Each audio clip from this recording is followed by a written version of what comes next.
But that Run DMC album before Down with the Kings, I forgot the name of that album. Had the Av, Pause, I got to pee, I got to pee, I got to pee upon a tree, right?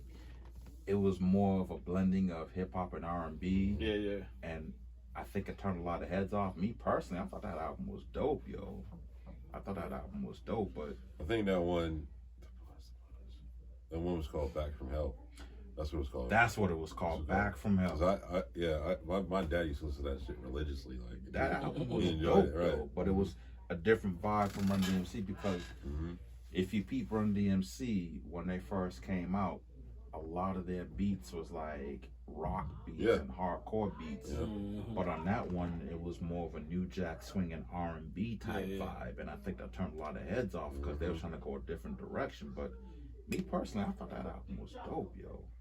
I thought it was dope. Speaking of Run DMC, they had like such a huge influence and impact on hip hop. They were doing world tours. They were in movies. They had their own sneaker line from Adidas because before that, they just liked rocking Adidas. And Adidas saw that. They was like, yo. Because nobody wearing no Adidas. Yeah. No, not until they started rocking them. Because Adidas been around they was like mainly tennis shoes. Truthfully, Adidas have been around since, no, I'm not going to lie to you, since like the early 1800s. They've been around for a Been around minute. for a long time. But then when Run DMC started rocking them with no shoelace in them, Yep. and then they made that joint My Adidas, Adidas was like, yo, we could do something with these heads. And after that, I think it was that same album I was talking about. I didn't like that joint with Mary Mary on it. That's when they got signed to Adidas and they had their own line of Run DMC Adidas sneakers, yo. They still do. I'm like, Them wow. dudes still get paid from Adidas. You can go on eBay and buy a pair of them joints. I was like, Rev Run still rocks his Adidas. that, you talk about an influence in hip hop, them dudes right there, Daryl and Joe and Jay. But no, it's funny though. And even a lot of New York cats will tell you they don't even wear Adidas in New York. The Adidas is, I swear, is a Boston thing. It's a Boston thing. I Three swear stripes Boston, I swear Boston cats is the one who just took over that. You know what I mean? Like, because New York is mainly Tim's now, right? New York is mainly Tim's or whatever. I don't know, but I know Boston's heavy with the threes. Yeah. They used to wear Timbs and Kangos. That's all they like really used to rock. And polo. Yeah, I know that. That's why I said in general, I feel like hip hop in general is like influential, especially when it comes to like fashion. It like it's a trendsetter in my opinion. Like when it comes to like everything, like you see, I'll do you one better. Even when that group Crisscross came out, you know how they had the little backwards. Yeah, and I'm telling you, like that's why I said, like I've seen people wear their clothes backwards, and I'm like, what? Like, like that's why I said that. That's why I was like, all right, proof. It goes to show you that, like I said, hip hop is like definitely influential. Yeah, it is. You know what I'm saying? And you know, you got, like you said, you got like people like even rocking Tim boots all the time. You know, and especially during the time when like Onyx and Das Effects used to come out when they had that whole era. Like, how about back in the day, Harry the Greeks, a pair of Timbs used to go for like $30. Yep. Yeah, I remember. Now they're like almost $200. Yeah. For the construction, the tan, them joints right there. Yep. Those joints right there, $180. Back in the day, $30 with some Carhartts. Carhartt suit, that's an extra $30 or $40 right there, yo. Carhartt suit, ever since Dre and them got onto that shit, over $100, yo. You know what I mean? That's how influential and how much of a big impact hip hop is in our culture, yo. Yeah, we talking about hip hop and how it influenced the culture. Let's talk about if you guys heard about Alpha and Omega closing. Yeah. I seen a say word. Yeah, word. I seen. Are you serious? I seen a post on a book on Facebook, basically. Shout out to Alpha Omega, but Alpha Omega, right there. You talk about the background music of your life. Yeah, Alpha man. Omega. They set a trend in the hood, man. Like you can go there and get Timbs and get whatever you need. Yeah, man. Them Adidas leather jackets. I heard. If they still got them, I might mess around, go there and just get it. I always wanted them with the big leaf in the back. Oh, and you the three stripes. Oh, I used to have one of those Adidas leather jackets. Yeah, that shit was dope. They done? Yeah. Alpha Omega, yeah, they're done. Yep. They posted. When did they close? I recently, probably like either last week. Yeah. You had to have mom and pop outside of Alpha Omega. Yeah, they took a picture. I was like, oh man, yeah. Cause I remember I went in there with somebody. I was dating because I was in there. And they was like, "Yo, let's go down to Alpha America." I said, "Alpha America's closed, man." But no, it's still open, Jay. I was like, "For real?" This is about 5 years ago. I walk up in the same Asian dude up in there. I'm like, oh shoot! Yeah, I got like my first pair of Adidas from there. Yeah. I got first pair of Nikes out of there when I was young. I was like, oh shit, okay. I got my first bomber jacket out of there. It was pleather, but whatever. I look dope. I look dope, nigga. With the, you know what I'm saying? And I bought all my kids' sneakers out of there. Yeah. That's like classic hood shit. That's that gentrification I'm thinking, yo, because that's COVID. That's a COVID, yeah. They went belly up, man. That's COVID right there. Yeah, you talk about because they've been around culture for years. They've been around for years, years man. On top of years on top of years.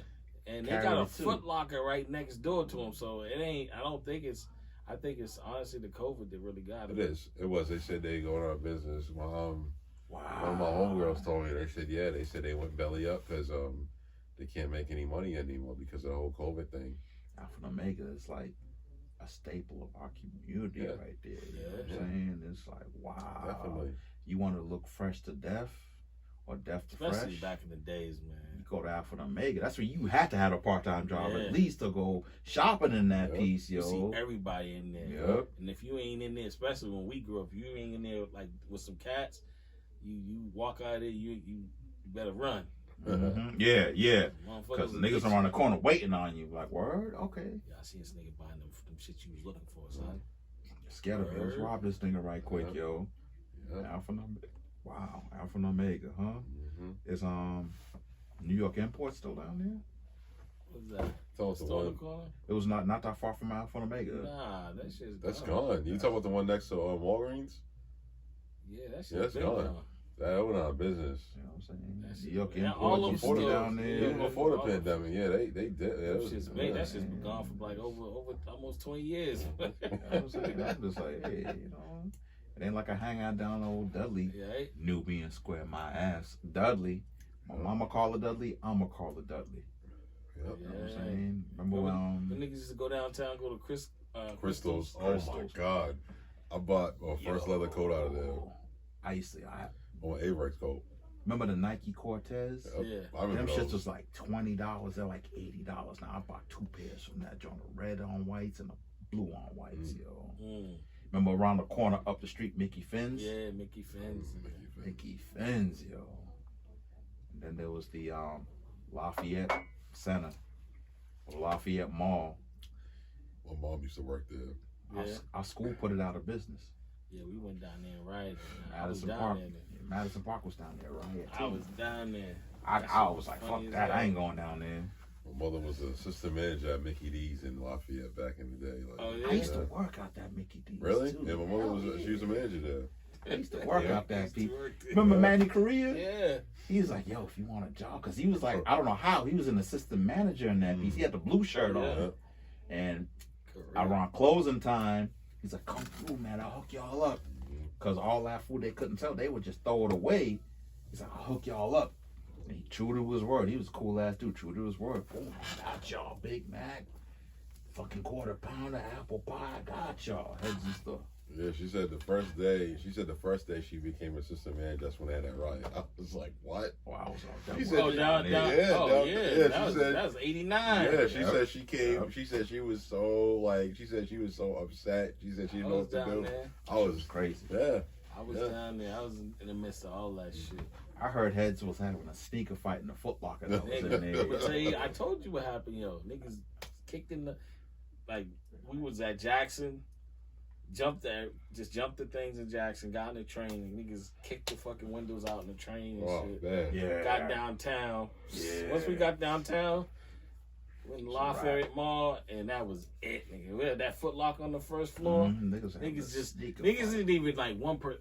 Everyone went in there, dog. That was they like just the first stop. And the employees was like diving on cats, trying to. Dudes was just stomping the employees out. I was with my man Triz. I was like, yo. Let's get out of here. I heard it was going in the back, just racking up, yo. It was crazy, yo. It was crazy. What was in the little carts with the jewelry on it? I heard that was snatching that up, crazy, yo. It was crazy. I was cutting class that day. I was in Gerald GC cutting class. Hundreds of people, yo.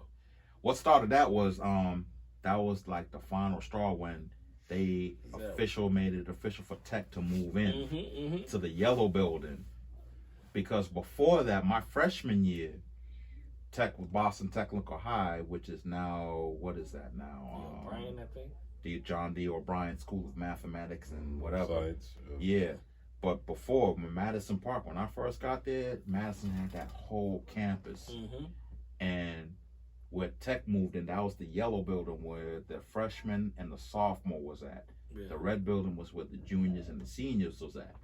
And you fuck around and be a freshman or a sophomore, walk on the football field, and a senior seat, you're getting beat down. But my first year, they was like, yeah, they're trying to get Boston Tech to come in and take over Madison. And we walked out and walk down to the old school committee building and had our peaceful protest down there.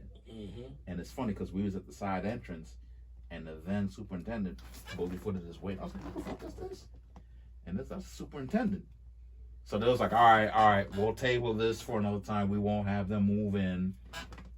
And then my sophomore year was the year of the riot or whatever. That's when they was like, well, Tech is gonna move in to the yellow building. We're gonna cram everybody all into the red building. Nah, they was already there, yo. That riot. But that's what started. That's what started it, because that's when we got word of, okay, Tech is moving in, whatever. And we was like, oh no, fuck that. That's when we did another. It was supposed to be a protest, but it turned into a riot because that was gonna go and do what they did the year before. But like you said, the shit fell off the rail when Hez was on the train, because I heard Hez was wilding out on the train. Yo, that shit was crazy. You know, so they didn't. You know, some heads made it to the school committee building downtown. That group I was with, they didn't even make it down there. But just like you said, at Jackson Square, they got downtown crossings and went straight to Lafayette Mall.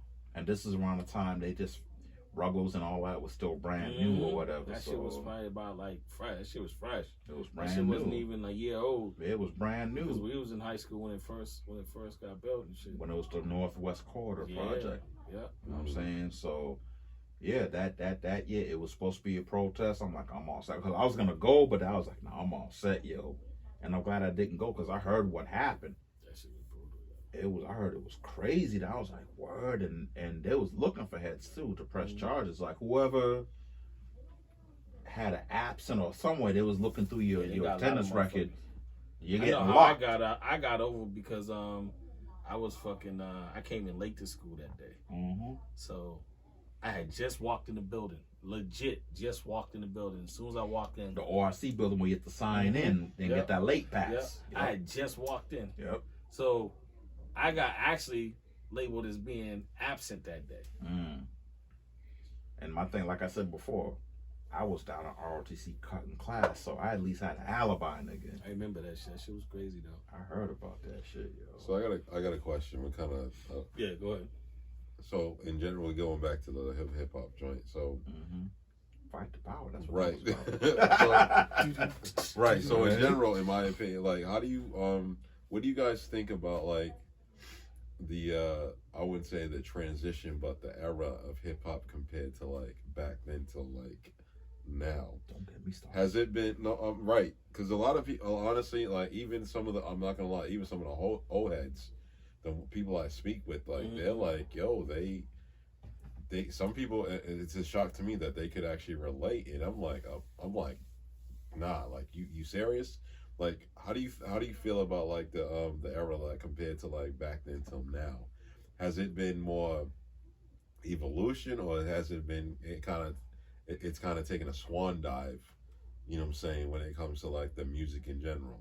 Because in my opinion, I feel like honestly, in my opinion, I'm not saying like the old artists should get respect, but I feel like in general I feel like they should kind of like, I think they should respect them, and I feel like at times like they're not when it comes to that, and I feel like they're not putting much work into what they used to do, what they're trying to accomplish when it comes to like their music. It's definitely evolved. You know what I mean? So it's two-part. That's a two-part question to me. I guess the evolution of it is like it's different. It's totally different from you know, in my era of hip hop.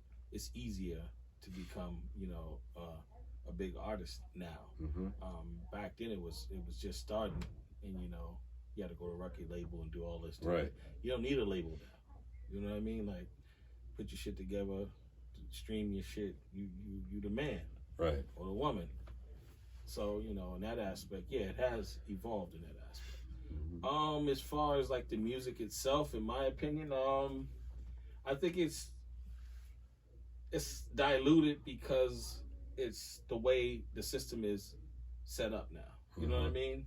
So like, I feel like a lot of stuff people are putting out there, and I'm not saying all of them. There's some people out today that I rock with. Yeah. But you know, the main ones that be charting, I'm like, wow, this shit's trash. Yeah. But I feel like the way it's set up for them to succeed is easier. Mm-hmm. So it's like, you know, it's not a ton of people. Like, say for example, like you got Busta Rhymes who comes out with a project, or Nas who came out with a project. You know, bless those kings. Those kings came out with some good shit. The Locks, can't forget those dudes. Those dudes came out with some good shit this year. Though that shit's a project. Right. You know what I mean? Right. Them joints, they took time. Yeah. To do their shit, to make sure that shit was dope for us to enjoy. Mm-hmm. You know what I mean? This stuff that comes out, I feel is not like that. Right. It's that instant shit. That's just like, oh shoot, you need a hook, boom, boom, boom. All right, yo, we good, yo. This shit's hot. I agree. So that's how I see it. That's how she is diluted. I feel like lyrically wise, that the day of the lyricist is over. Yeah. You know what I mean? Like, I agree. I don't think that there's few cats in this era you could say is lyrically dope. Few. I can count them on my hands and for me, I say they new, but they're old in this era. You know what I mean? Because they've been out over 10 years. Right. You know what I mean?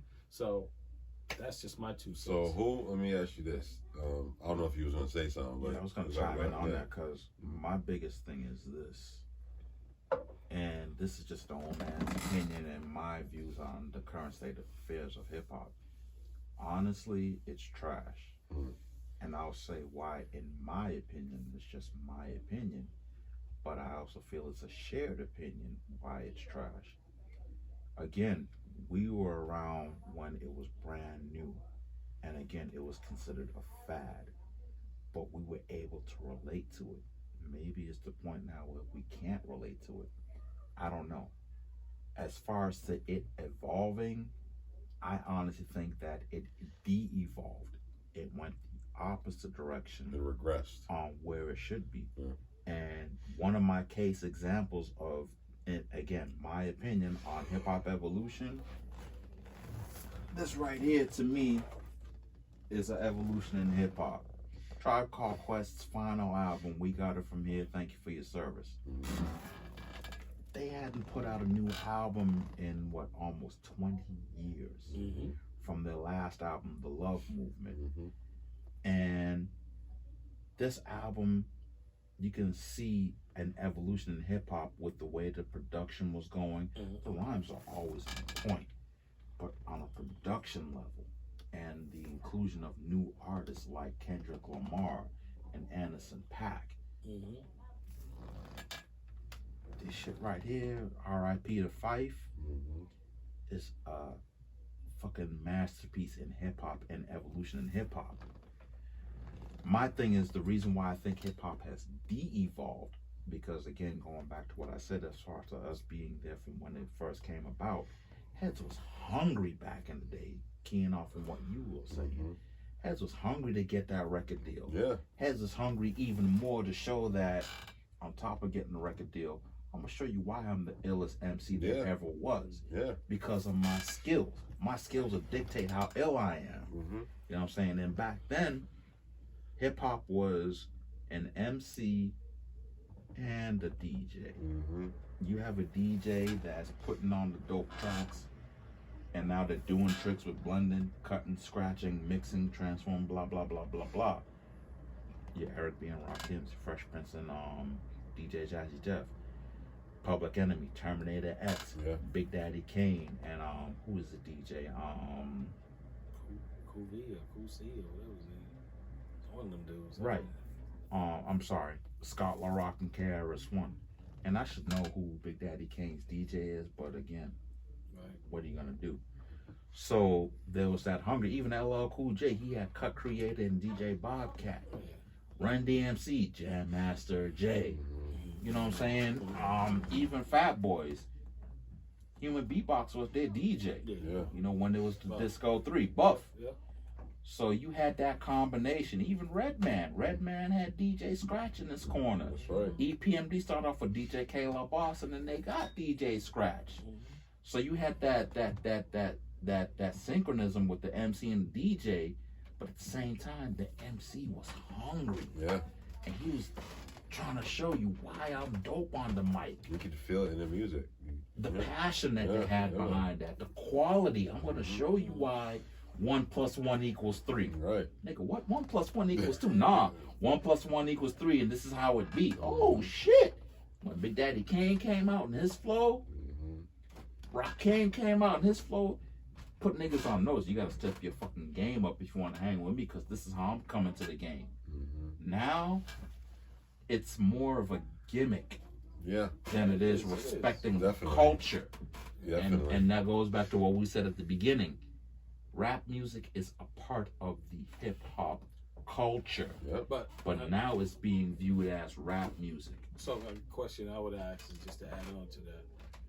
Do you think the culture has evolved into what it is today? You know what I mean?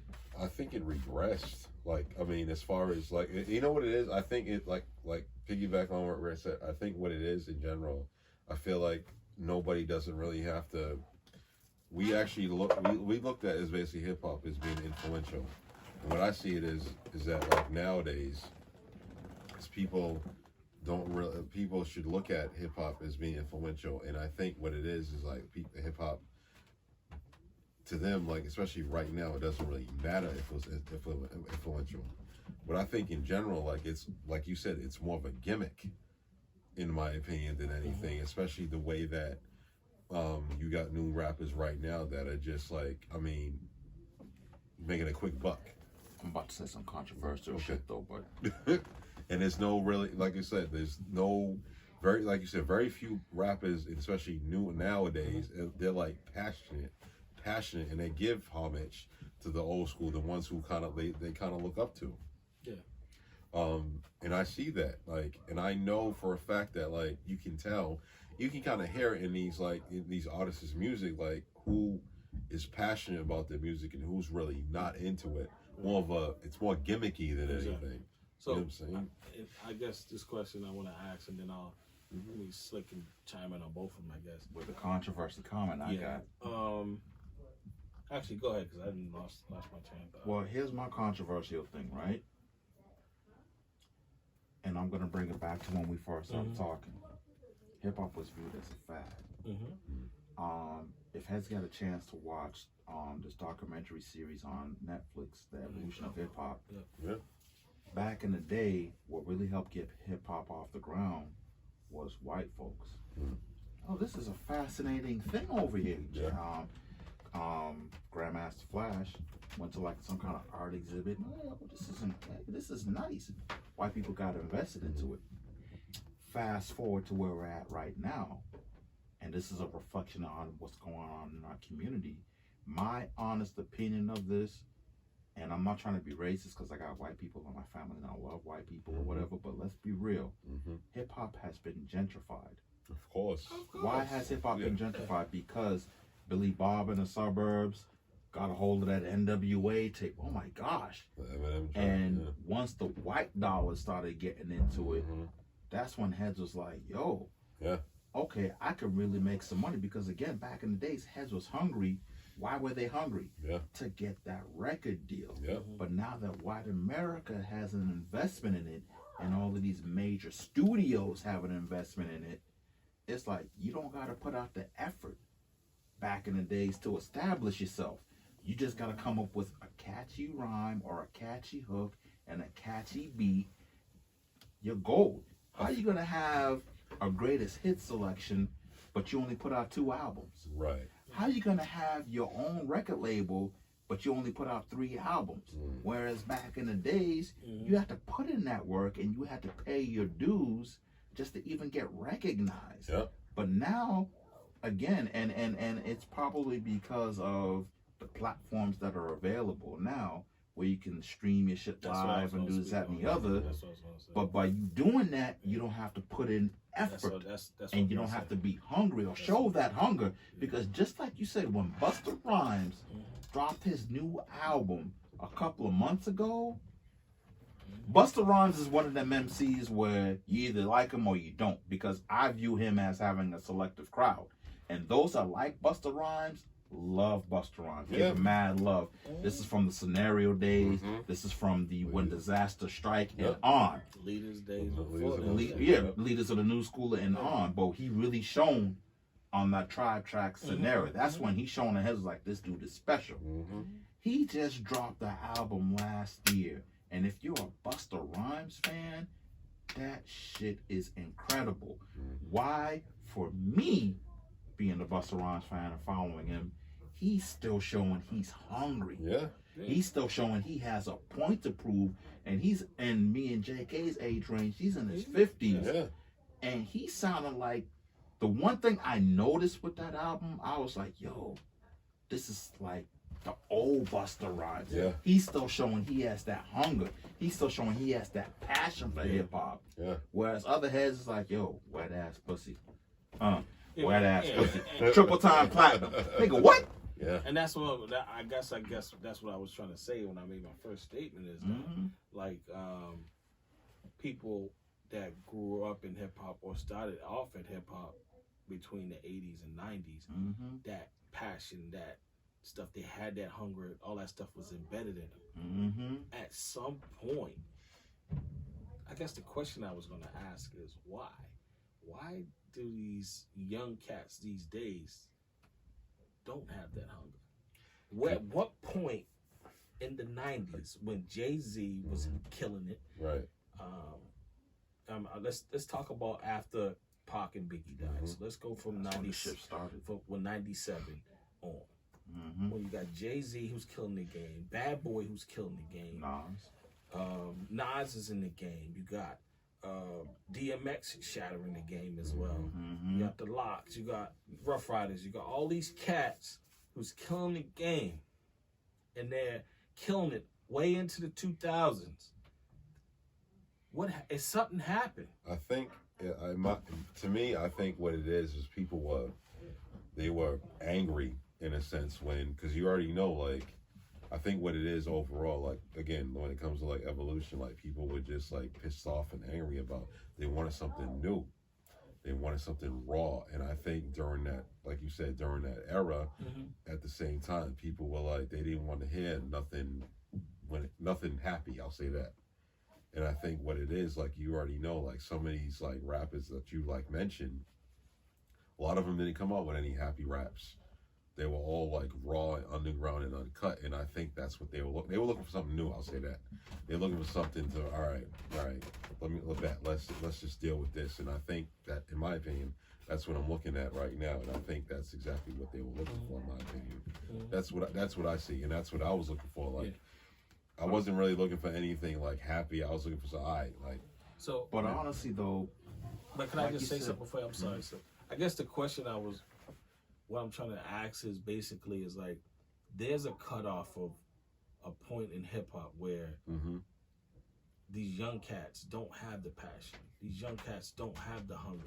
These young cats don't put the time in, to make sure they put out projects, put out something quality, put out something that, you know what I mean? I was about to hit you with that. So I guess that's where I'm going with social media. I was about to hit you with that even before social media. But you keyed in right on it.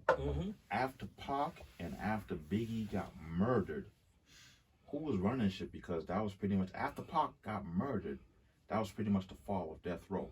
But who stepped in to fill that void? Bad Boy. And what was Bad Boy doing? Niggas was with the puffy, with the shiny shoes, and heads was buying into that shit. They were. And in all honesty, in my opinion, that's when that shift in hip hop started happening. Niggas with the shiny suits, pouring the bottles of Cristal, got the fat knots of lube, going to the club, making it rain and all that.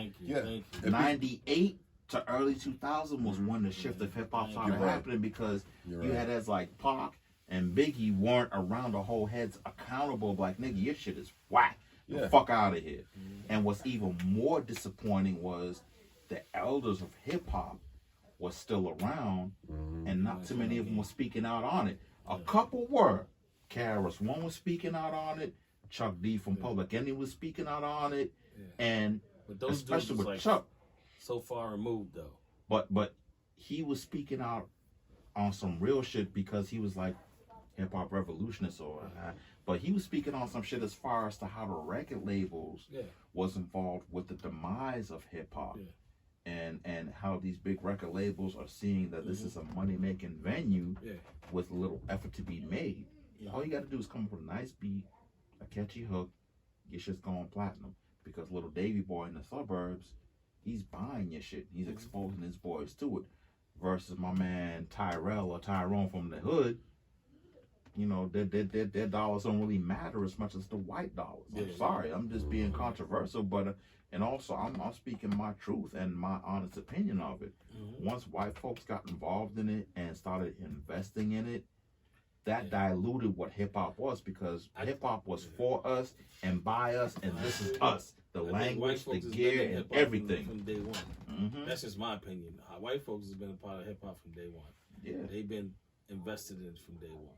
That's my opinion. That's actually can be factual. They have a lot of the record labels are ran by white people. They have been, but when you got these major labels like major Universal, label, and all that, because Universal gave them what is it, Manny Fresh and all them, actually Baby.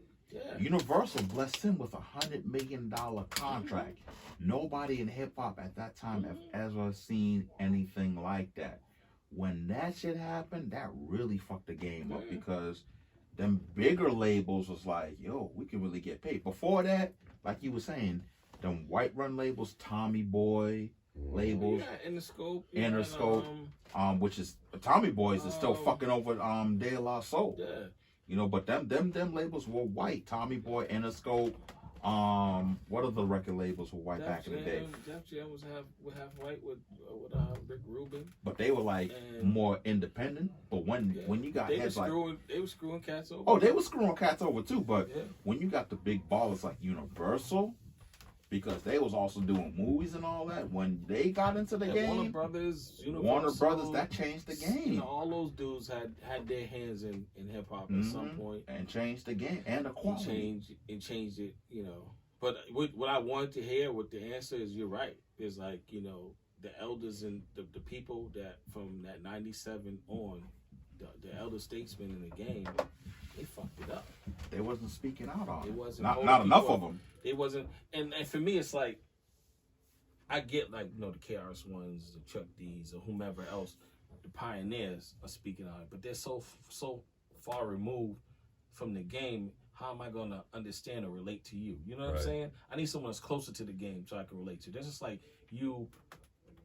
I don't know. No, well, not us. Let's not use us because we were raised different. But let's say a younger cat, like in their 20s, trying to get game from somebody that's in their 60s or 70s. You know what I mean? They're not trying to hear that shit, because it's like, oh, you talking about stuff that I don't even know about.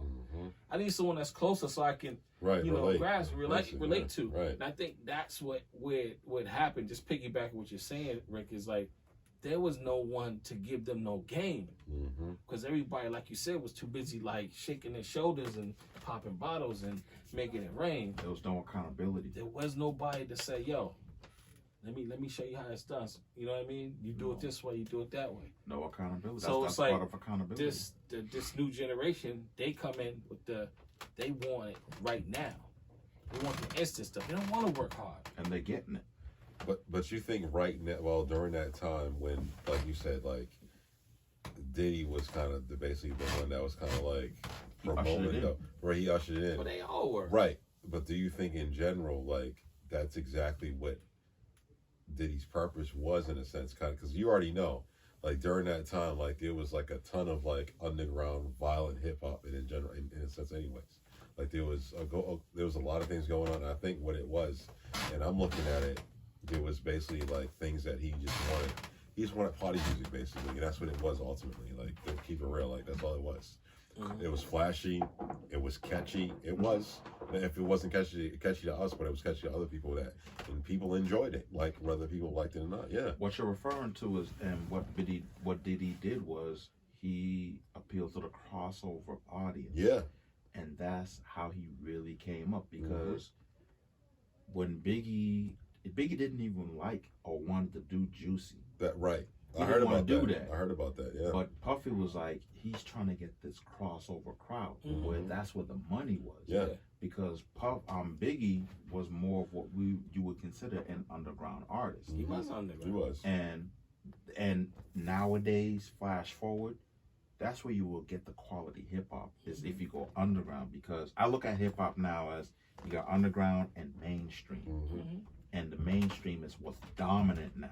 Yeah. Radio friendly, setting these whack ass trends or whatever. But the real underground, your Vinnie Paz, your Jedi Mind Tricks, your Pharaoh Monch, those are the underground MCs. Duck Down Records, name whatever MC you want from Duck Down Records. Yep. Like Sean Price, Black Moon, The Rockness Monster, OGC, Smith and Wesson.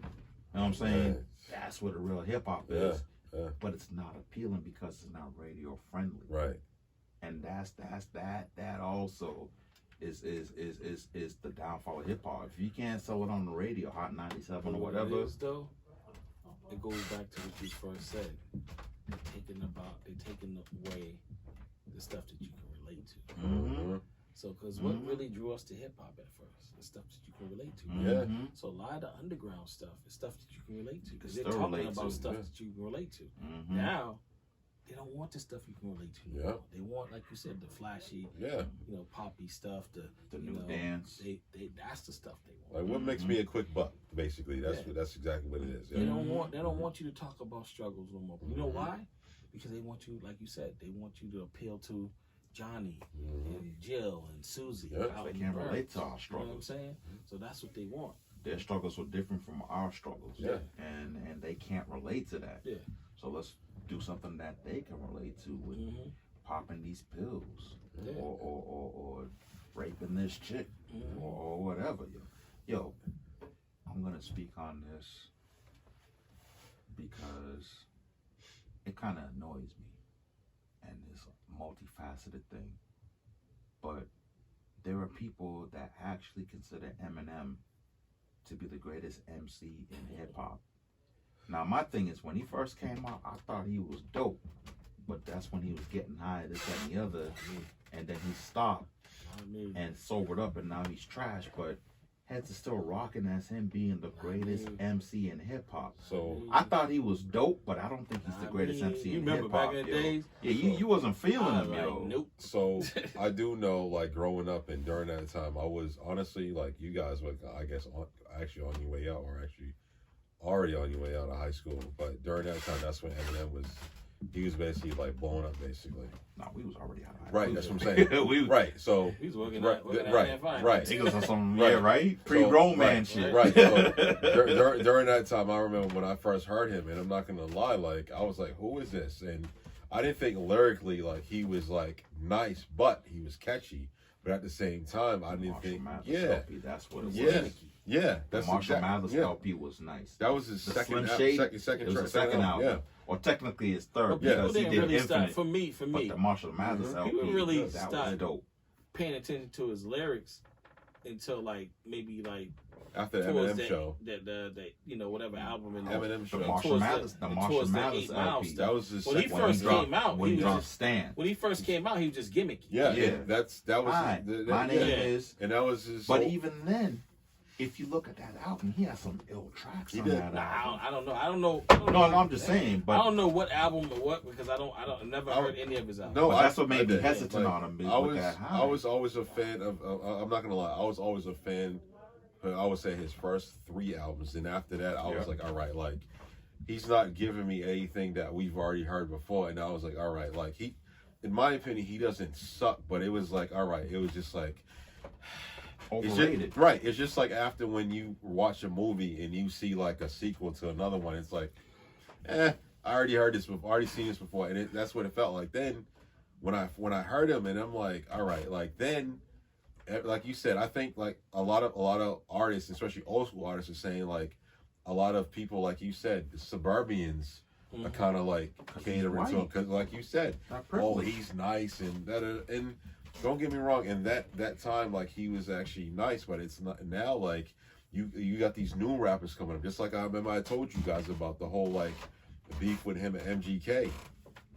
Nobody has never heard this man get punched in his mouth before until MGK stepped up and he was like, yo, like, he was tired. And a lot of people don't understand. Like, honestly, like, hearing his new stuff now, the stuff that, and it's like, it's not good. Like, I'm like, yo. And I think that's what happens with anybody that's actually taking drugs and just got off of them. And then, like, when they came out with albums and they were good when they were on drugs. He's not relatable. And it's like, that because what's messed up was when he did Encore, he was still getting high or whatever. Encore was trash to me because I'm like, if the album, say for example, is 22 tracks and you only like 6 or 8 out of the 22, to me that's a trash album. I like one album on that track, one track on the album, excuse me, and it was, I didn't like. I was like, there's a couple of tracks on that, but overall, I'm about to say the good outweighs the bad outweighs the good. About to insult just the whole game right now. Okay. And I say this shit with all due respect. Eminem reminds me of when he first came out as Snoop. The reason why I say that, let me tell you the reason why I say that. Because when Snoop came out, he was the shit. He was. He was the He was dope. Shit. Crazy. That deep cover track. He was the when shit. When he first came out with Deep Cover. After Snoop's like second album or his first Dogfather? Dogfather. No, that was second trash. Dogfather was second trash. album? Trash, yes. Snoop was garbage. Yeah, okay, but Hold hear me out with that though. Hear me out with that. Go ahead. Go hear me out with that. All I'm trying to say is when Snoop came out and Eminem came out, they were both just hot. Yeah. They were the hottest thing out. I'm not comparing them skill But I wise, understand rhyme wise, or not. What I'm just saying is their careers are, for me, like parallel each other. It's like they came out, they was just shit. Yeah. Right? And they're still on the pedestal, right? You know, I'm not saying either one of them fell off, but they had their moments where they were like, they're feuding with each other now. But now they're still considered to me to be the two top MCs. Not MCs, but two top rappers. Yeah. You know, in the world. And that's all I'm trying to say. Yeah, I'm not saying either one is better. I'm not saying either one sucks. Well, I'm just saying their career kind of mirrors each other. It's like similar. Like they came out with the same hype. Like Snoop came out, he was different. No one ever heard anything like Snoop. Snoop didn't rap like nobody. He could actually rhyme. But I think, see, the thing is, in my opinion, if you compare the two, like I said, Doggy Style came out, whole entire album was like dope. That's what made Death Row a right. legitimate label. The Slim Shady LP came out. Yeah. It was cool, but it wasn't compared to Snoop's album. Right. Yeah. When Snoop's second album came out, it was garbage. Yeah. When when Eminem's Marshall Mathers LP came out, now I'm not gonna lie, I love that record. I love that second album. I love it. It was nice. Especially the collabs he had on his track. I mean, on his album, like it blew me away. Then when Snoop came out with his third album, like you said, they parallel because it was like they just went up and down and back and forth. You know my thing with Snoop though, and I'm recently getting on board with that. After Dogfather came out, it was trashed, and that was pretty much the end of Death Row because that's when Pac got murdered and Dre left Death Row Records. Yeah. But then when he went to No Limit, Mm-hmm. to be honest with you, I'm not a fan of No Limit or Master P or whatever. So I stopped fucking with Snoop when he did that. But when I went back in time, and this is like maybe a year or two ago, and listened to his No Limit albums, them shits was tight. Yeah. And I fucking slept on them. And what really got me into going back to listen to the No Limit shit was when he did his last album on No Limit, The Last Meal. Yeah. That album was dope. I would put that up there with Doggy Style. Yeah. I got him. The Last Meal. But when I went back and listened to the other No Limit joints, I was like, yo, I actually did a Snoop Dogg playlist. I'm like, yo, I slept on his shit, yo. And then he did the Cost to Be the Boss. That joint was good. R&G Rhythm and Gangsta. Yeah. That joint was good. I ain't gonna front. I'm gonna give you a biased opinion. I'm a Snoop Dogg fan. Nah, He I has like had Snoop. some. He has had like some Snoop. lackluster Yeah, I albums like in Snoop. between here and there. Yeah. But compared to Eminem, I'm sorry. No, when I'm not. Eminem, when Yeah. he did Encore, for me that was it. Yeah. He did Encore, that was trash. Relapse or Recovery or whatever, that was trash. The one with Cinderella Man or whatever, that was alright. The Eminem album too, Heads was like with that joint he did with Rihanna, Monster, that was alright. And then after that, I just completely ignored him after that. Because I'm tell you guys honest truth, I've never heard a whole Eminem album. I never bought an Eminem album. I did. Like, I've always I know you never really rocked with Eminem like that. He was But nice what I'm back trying to in the say day. is on impact on hip hop and how their careers kind of like it makes when sense. they first came You out. can't deny its impact. That both impact for me is similar. It's just like, okay, when they first came out, you know, it's like boom. And to this day right now, if you ask anyone who's the most famous rapper out there, they either gonna say either Eminem or Snoop. Yeah. Current rapper. Even people that don't listen to hip hop actually know who Snoop is. Yeah, that's all I'm you're trying to say. My Makes thing with sense, Eminem too, and I'm gonna flip it because I'm gonna be controversial. I think the reason why Eminem has had such a big impact as he had is because, let's be real, how many white MCs exactly? How many white MCs have you heard that are as nice as he was? There were few and in between. The closest that you got, I would say, would be not even. I would say, and again in that era, Beastie Boys. I liked the Beastie Boys. Beastie Boys was nice. I did, like, right. And Third Base. Oh, yeah. I feel Search and Pete Rock was nice as hell. Beastie Boys used black folks, man. Yeah, they did. They You did. know And- why? and that's you know why why they got I feel over like? it. They did, Because right. their first joint was straight hip hop, straight like, yo, everybody went and bought their joint. But honestly, Then that before second that, joint came out. the Falls Boutique, I listened to that. Sabotage. I was like, I actually liked it. But to be honest, Beastie Boys before License to Ill, they was like a rock No, group. I know that. And they sucked. Yeah, I know that. And that's how they got I on was board open with to Def them Jam. I was open to them from day one. Yeah. I was always like, Beastie yo, Boys, I did. they straight used black They people. did. They I did. loved them, and though. I'm not mad at them. I Because they was nice. They was nice. For real, yo. honestly, when it comes to hip hop, and I'm definitely not racist or nothing. I know what you mean. Well, come to hip hop, I'm biased with my people. I dig it. I wouldn't put them never- out there like how outside of- Vanilla Ice used hip hop. Outside man. of You know what I'm saying? Beastie It was Boys, horrible. License to Ill, that joint, I've never bought any white hip hop joint. Not to say they're not nice, but if I'm going to spend my money, I'm going to spend my money on my people. There's some nice white hip hop artists out there though, like Vinnie Paz from Jedi Mind Tricks, Self-Titled. He's fucking incredible because, in my and I still respect Eminem. I just can't fuck with him, but I respect him because he respects the hip hop culture. No, I give him that. And he has the history of hip hop and he knows hip hop. He just The said, thing none that of my money. I want The to. thing that fucks Eminem up the worst is his fans. His fans put him on that unrealistic pedestal. I partially disagree because I don't. The thing is, I'd like Eminem, but I don't like the fact that every time when he actually when he raps, in my opinion, here's what I don't like, and I know it's competition basically when it's all said and done, but I don't like the fact that like he's always feuding with somebody, like Nobody of caliber. right, but I right, feel you you know on what I'm that. saying? Every single time I hear him basically talking, I always read the headlines and. Going after Mariah Carey. Yeah, and I'm like, yo, Nick like, Cannon.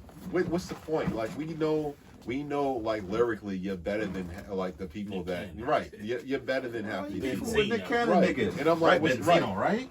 And again, what I'm saying, Said like, Ray Dog. yeah, and I just didn't, and I said this before, like, Raheem nigga. right? I don't like the fact that like you pick and choose who you want to go up against because you know you're better than them, and even lyrically, Or like, they're better right, than you if he that's- goes after a real contender. Right, and that's my point. That's why I said that, and that whole feud between him and MGK was like, all right, like, the thing was, like MGK said, he was like, yo, he was like, you talked about a tweet that I took down 12 fucking years ago, and you want to rap about me now? Like, what's your problem? Facts. And you know what I'm saying? And it's like he basically makes his money off of controversy. That's what, bottom line, that's what it is.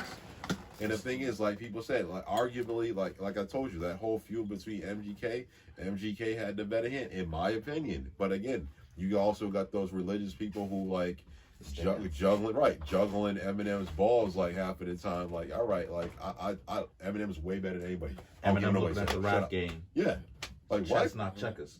Because it's he exactly what you said. Yeah, he pick and chooses who he go after. Yeah, he goes after Nick Cannon. Yeah.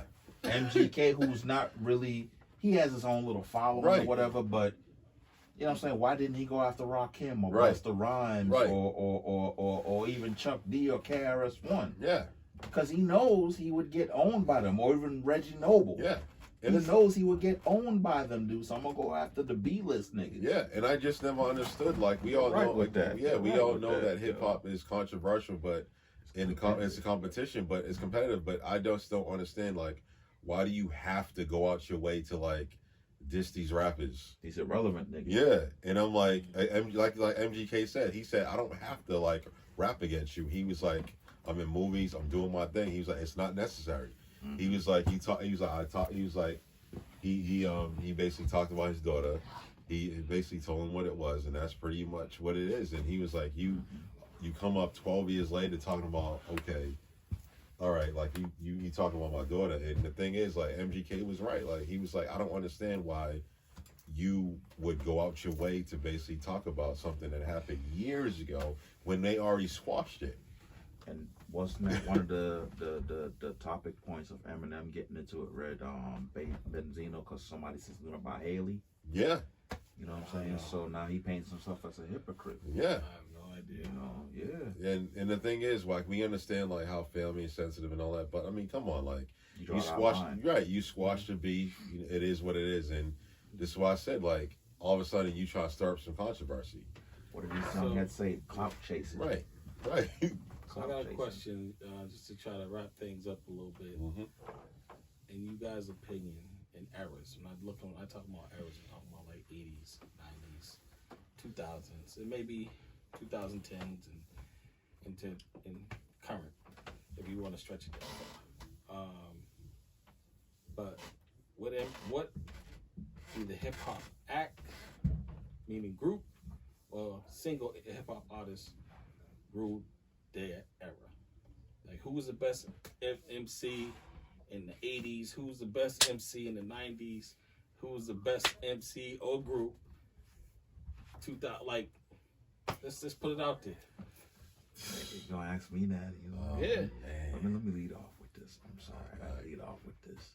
So 80s, man, what you got, Slick? Okay, in the 80s, Run DMC, Jam Master Jay. Mm-hmm. They were doing things that weren't, you're not gonna see from our community. They were on world tours. Run DMC, and them shits were sold out. Run DMC in the 80s. How about in the 90s? Single MC. Single MCs in the 80s. Curtis Blow, because he was the first. No, I take that back. LL Cool J. Mm-hmm. Even though Curtis Blow was the first MC to get a multi-million-dollar deal with a record label, ladies love Cool James. Yeah. And Heads wasn't trying to hear it. I Can't Live Without My Radio. Then he dropped a second album. I need Bad, I'm Bad. That album right there. Heads wasn't trying to hear nothing else but LL Cool J. And I'm not even an LL fan, but I got mad respect for that brother. So that's the 80s. The 90s, I don't care if I'm right or wrong or whatever. I gotta say Pac. Tupac in the 90s. Tupacalypse Now. Or before Tupacalypse Now. Same song with Digital Underground. Then he was in Juice. Tupacalypse Now. Strictly for My Niggas. Me Against the World. Yeah, we know the Tupac was killing it with those albums because of, again, it was you can relate to what he was saying. And I really got into Tupac with his second album, Strictly for My Niggas, and I went back in time and got Tupac. But what really got me was when he did Papa's song. and I really related to what he was saying. I was like, yo, this dude gets it. So for me in the 90s, it was Tupac. About group. Group in the 90s. Woo, it's hard because there were so many groups. Hard, you had right? your Digital Undergrounds, you had your Boogie Down Productions. Public Enemy was still making noise, even though they came out in the 80s. They were still making noise with Welcome to the Terrordrome and Fear of a Black Planet. EPMD was still making. They came out late 80s, but they was running it in the 90s as a group. Mm-hmm. I mean, even if you want to get funky with it, Jungle Brothers. You know what? Group wise, Tribe Called Quest. Yeah. It is. Tribe Called Quest. It is. Tribe Called, and I would say it's a toss up between Tribe Called Quest and De La Soul. It was a toss up between Tribe Called Quest and De La Soul, and I was slightly edged to Tribe Called Quest. The Native Tongue collab, Tribe Called Quest was the 90s. Okay, so let's just generalize 2000s all together, like even current, because you know it's. I mean, a lot of us don't really listen to a lot of. But anything that's in the 2000s. What do you got? What do you think, Slick?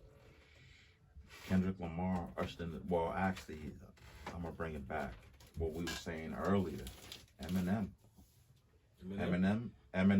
Think he ruled the 2000s? Eminem and Jay-Z. Okay.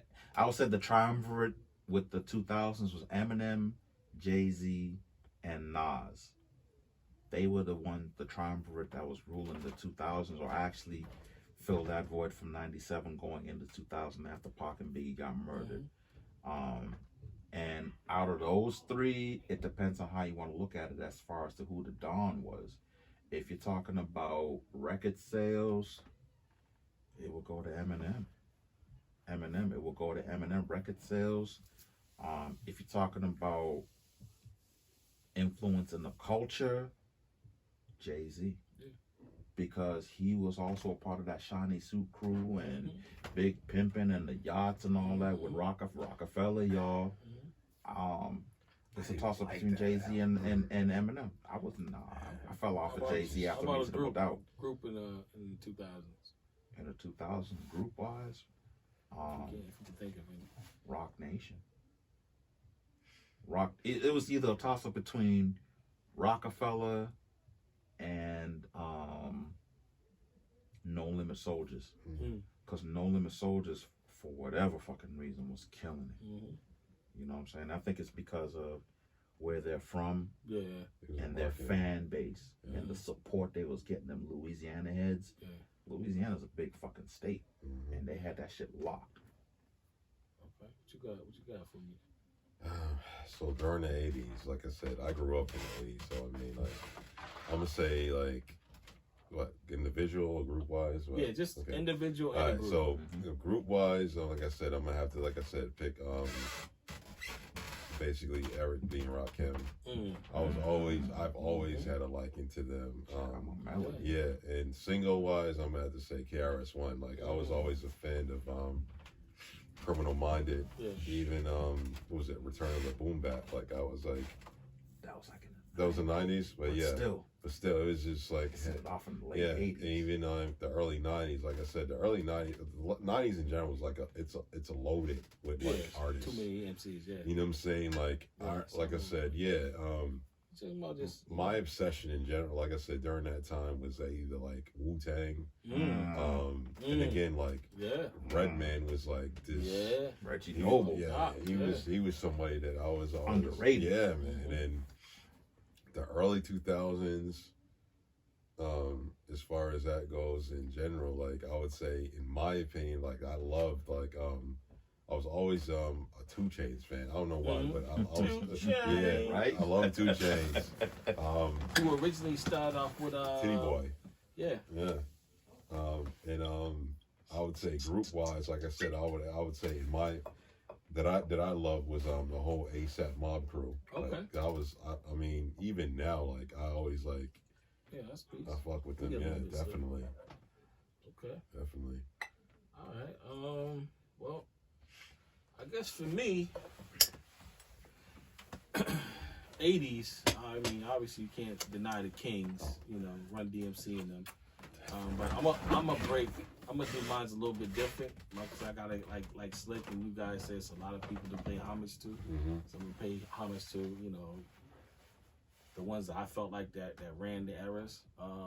Group wise, obviously running them. Run DMC. And I gotta split it up. And I gotta give it to my niggas with the fisherman hats, EPMD. Oh man. So what you saying? Yeah. So what you saying? So what you saying? EPMD, man. They just, so what you saying? I mean, they had a huge impact group wise, man. I guess and they toured with running them, and I seen them in concert, you know, on the Fresh tours together and stuff. I saw DJ Scratch got down on the I just floor feel with like DMC and them. Run DMC, what they put down, EPMD just picked it up. Single wise, I gotta go with Rick with LL. LL was like, for me, ran the early to mid 80s. I agree. No one was fucking with LL. The Lady Love, Cool I Jane. need a beat. Yeah, his shit was just Walk like a panther. crazy. Right. Yeah, single wise in the 80s, I can't see anyone touching LL. I mean, I agree. I mean, I agree. that was just single. Yeah. Like it was just LL. And like I said, I'm not a fan, but I got crazy If I respect for gotta- the brother. If I gotta do the 90s, I gotta break that up a little bit too. Yeah, it's hard. The 90s, It's hard, yo. I would give the first half single wise. I gotta give it up to, like Slick said, my man Pac. My man Pac Okay. shattered the game Okay. single wise from the time he came out until the time his death. And even after, but you know, I'm just gonna count when he was alive. I feel obviously Big had his part, You did. and I mean, you know, you gotta give Big his props. Even though he had a short career, I think his career from 94, and he was an underground rapper too. So a lot of people don't realize that Big had a lot of underground shit. He did the Before he joint with came out. Born Again. Yeah. Heavy D and the Boys. Yeah. A bunch of niggas. Yeah. Yeah. Who's in a bunch of niggas? Yeah. Who's on the house? Huh? A bunch of niggas. So yeah, I gotta give a little biggest props. That second half of the 90s, man, is crazy for me, man. What do you consider? When I see second half, I mean like 95 on. Okay. So I got to, you know, I'm just saying strictly 90s. Bless you. Excuse me. Thank you. I gotta give it up to Jay, and I gotta give it up to, and I may be missing out. I'm talking about just like impact, who ruled it. I mean, I got to give it up to DMX. I gotta give it up to DMX. Yeah. Because in And that this is second before, half, before Pac got murdered, right? No, right after in that Pac got second murdered. half Right of after Pac got DMX, murdered, I think came out in 97, maybe Yeah, 98. you're right. Hungry. You're right. You're But right. in that You're second right. half, You're right. X was the only one going toe to toe with Jay in sales. I think he X. was even. He was hungry. That's what I'm saying. I think They he was going even toe to above toe. Jay. I think he was a Them little dudes was bit neck above and neck, Jay, yo. toe to toe. Whatever No it was, bullshit. he's the only Right, one that though. record sales was competing with him. You're right. And they ruled that era. You're I ain't right. going front. Like those two to me. Mhm. I gotta go back to another single though in the early 90s, late 80s is my man Q. That's my man Q. Which track? And I throw a little sprinkle Scarface in there. That's that. Diary. That Group was wise, I gotta go with Tribe, like my man Slick said. Tribe is like big impact in the 90s. I love those dudes. A group that everyone sleeps on, that for me is like one of the best 90s groups, is freaking Outkast. Yo, Outkast is not. I love their first album. What was it? Oh Mid to late 90s, right? Yeah, they were They early came out 90s. 94. I The used to- first I joint used to- came out in 94. I used to kill that So I album. love so much. Outkast. Escort GT. Yeah. I fucks with Outkast. You know who I like that everybody and I consider underground is Farside. Yeah, the Far Side was Far like Side, super I dope. fell into them late. Yeah. Hit. Yeah. Dope. Yeah. Those are my dudes. Dope. Yeah. Even I don't know if you guys like J. Rue the Damager. Yeah, I that's love a dude. man. Like you said, Dope. like you Yeah. guys said, there was so Yeah, many, so much. so many. Capone But, yeah. Orega. But I'm just thinking about who really impact. Right. So if I go 2000s, oh man, that's gonna be scattered too. But if I'm talking about group wise, oh man. Well, let me go to single first, then I think about my group. Single wise, I'm gonna say Lil Wayne. Lil Wayne was on top of the game in the 2000s. You ain't lying. I ain't gonna front. Whether you like him or you don't like him. And I don't like him, but you're But right. he Yeah. was But murdering you're right. the 2000s, man. Cash- Another Cash cat Money. is T.I., the King. Yeah. The King was doing this thing when he came out. He was. In the 2000s. Those two, I would say, they ruled. And Ludacris. Ludacris was doing his thing too. Luda. I still think he's underrated. Yeah, he's definitely underrated. I think he could have been the southern version of Redman. Yeah. He's nasty. He's Like not, his lyricals is nice. I think one of his best albums was Chicken and Beer. Oh yeah. His third, I think that's his third album. Yeah. That was my shit. incredible, Yeah. yo. Yeah, group wise, it's hard for me. With group wise, I would say early 2000s, late 90s, early 2000s, maybe the Locks. No, the Locks was. I remember wanting to whip someone's ass just because I listened to that album. Like, I don't know what it was, but About that album got me going, yo. Prodigy and Oh, Mobb Deep. Mobb Deep. Mobb Deep, yeah, they're in the 90s. Mobb Deep. Infamous. Yeah. For whatever reason, Dipset. Diplomats. Yeah. It was. I never got into them heads, yo. Yeah, I did. I never got liked into them. I was never. I mean, even now, like I like Cameron, but I was never like You an like obsessed. Jim Jones? Jim Jones was cool, but Yeah. I like Jewels for some reason. He stood out, in my opinion, the most out of that group. But I don't know. I couldn't get into them. But as far as the whole, like, yeah. Yeah. But I was, like I said, I was a fan with Bone like during the '90s. Like I don't know what I love Bone Thugs and Harmony. Like Yeah. love them, but I was gonna say, let's wrap this up with okay. who do you think is one of the most underrated MCs? Ever? Yes. MC and group. I just say MC is just Redman. Redman to me is like one of the most underrated MCs. Your favorite rapper's rapper. I don't care what anyone says. Redman is in anyone's top beast. 5 or in anyone's top 10. Number Easy. one. You can't, take out Redman. Redman is for me. I just feel like he's underrated. Yeah. Even though he's consistent, He's I feel like he doesn't get enough props. Yeah. In the Has game. it just not given him his props? Yeah. Actually, I feel like he doesn't get. I feel like people just really just recognize Redman when he teamed up with Method Man. Yeah. Redman had a I whole agree. life before Method Man. I agree. You know and what I'm even that saying? BET cipher. Yeah. Has it just getting hip to him when he Yeah. did that BET cipher? I'm like, that's Redman- just common red. Yeah, Redman is for me is like one of the most underrated rappers. Group wise, I would say probably Helter Skelter.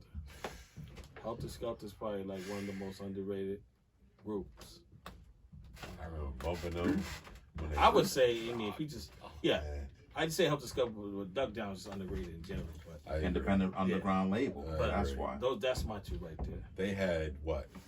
Black Moon, OGC, Helter Skelter, and who else? What? Smith and Wesson, BDI. Like even the whole their whole entire production like crew was like off the hook. Yeah, man. Representatives. Yeah. Part of their production crew. Yeah. You know, it's insane. Mhm. What you got? What you guys got? Oh man, that's hard. It doesn't matter what era. It's just Nah, just okay. who you think Whoever. Yeah. Like I said, I still have in my opinion, I would still have to say Ludacris. It's just because in my opinion, like the thing, I like the fact that he has an option to actually rap or not, and that's kind of like what I like in my opinion. Like he when I first heard him, like when I actually heard him freestyle and like his flow, I'm like, yo, to me in a way it doesn't sound like he's from the South. He's not. You know, he's from Missouri, right? He's from Atlanta. Atlanta, no, okay. he's not. He's from Or he came up in Cleveland Atlanta. or Okay. St. But- Louis. right, No, and I Missouri. think- he's From Missouri, and I Yeah. think that's what makes him.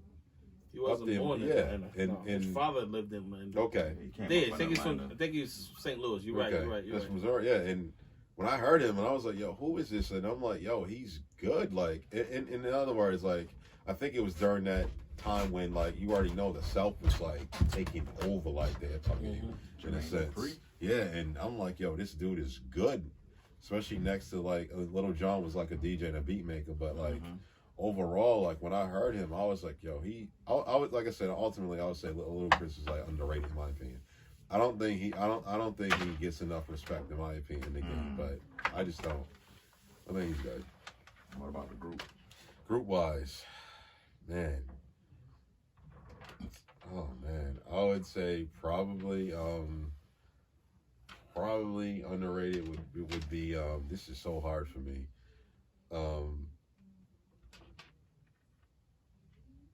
Probably Pharcyde, in my opinion. I would say Pharcyde lyrically and their delivery, like everything that I've heard so far, like by Pharcyde, was like good, and I just understand why they're not like where they should be, in my opinion. Yeah, they had a lot of scandal in that group. They did. Right. Yeah, like I said, I got into them late. Them dudes are dope. One of them dudes are dead, I believe, too. Fat Lip. He has a solo project out, some solo joints out too.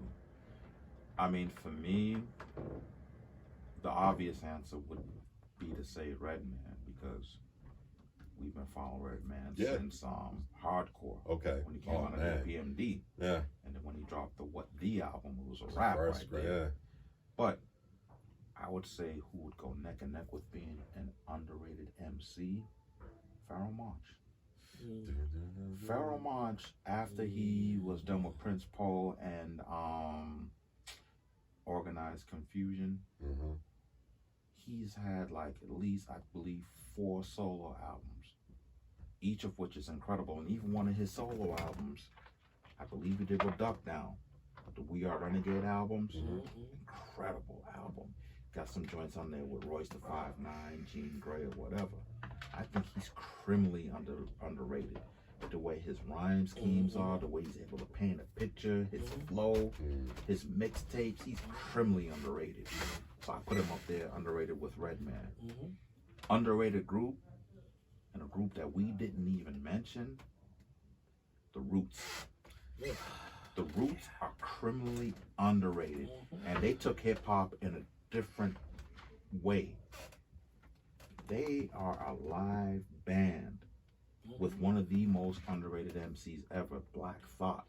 Black Thought's nasty. Black Thought, heads are getting hit to him when he did that cypher on He could be considered the best MC of all times. And I don't care what nobody's like. Heads got hit to him when that YouTube him video came out, and I'm like, yo, so Heads aren't Roots fan? Because he has always been like that. I first got into Roots again on their second album, Illadelph Half-Life. I've been the Roots fan from day one. I'm gonna tell you, when I heard when I was listening to Black Thought actually do a cypher, I remember my son was listening to him, and like his mouth dropped when he heard him, and I'm like, that speaks volumes when you see somebody that young like be speechless over like somebody's lyrics. And my thing is this, being a Roots fan, I'm like, but this is how he always gets down.